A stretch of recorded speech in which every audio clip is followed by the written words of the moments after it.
sopas yung almusal ng mga kiddos. Nagluto ako ng sopas kanina. Pero ngayon kakain tayo. Anong oras na ba ngayon? 11:40, no? 8 PM ako uling kumain kagabi. Nagka-fasting ako kasi pag hindi... Nagka-fasting ako pag hindi? Nalobo talaga ako dahil meron akong hypothyroidism. So ngayon, hiwa tayo ng bawang. Masarap sa fried rice, yung maraming bawang. Gusto ko ito maraming bawang. Isang puso.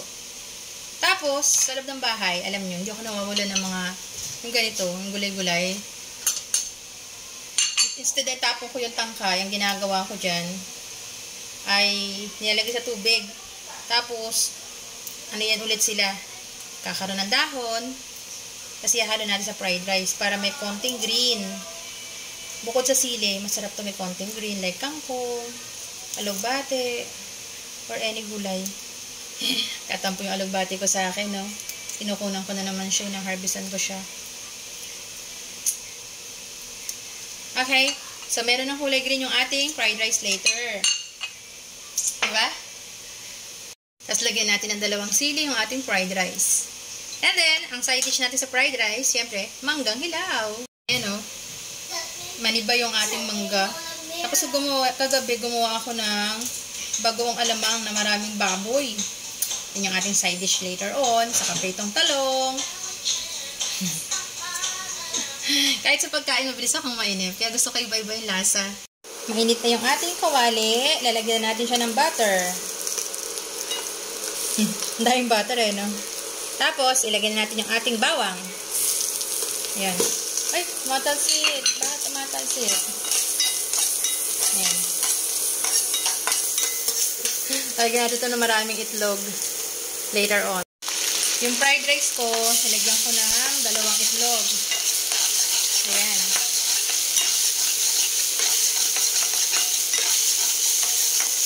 Yan, sarap niya ng bango. Tapos kuha tayo ng rice dito sa ating lagayan. Rice ko siguro, ganito karami lang. Kala mo talaga, konti lang eh, no? Marami akong kumain. Hinaan natin yung apoy. Kasi baka masunog. Haluin ko lang. Mahilig talaga ako sa eggs. Ma'am, lagyan ko ulit ng 2 itlog. Yan. Hintayin natin maluto. Tapos, ilagay na natin yung, ito yung dahon. Yung kanina, yung dahon. Hintayin natin maluto yan. Tapos, kakain na tayo may. Ayan, luto na yung aking breakfast. Ang ulam ko ay talong na may bagoong, itlog, tokwa, fried rice. Siyempre, may mangga. At bukod doon, meron akong halaya. Ayan, uwi halaya. Diba? Ang sarap ng breakfast ko. Sige, sabing nagda-diet ako.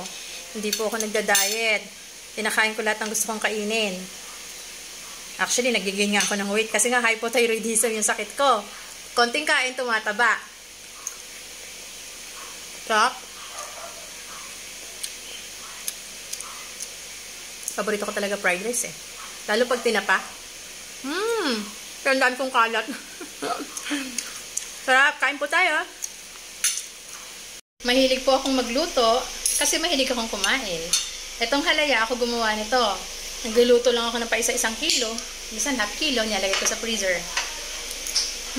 Sarap ng halaya. May ginagawa akong research ngayon eh. As a data analysis na ako. Hopefully, matapos agad. Kasi malapit ng May 15. Alam niyo naman, pag May 15, bonus day, doon may pera yung mga clients natin.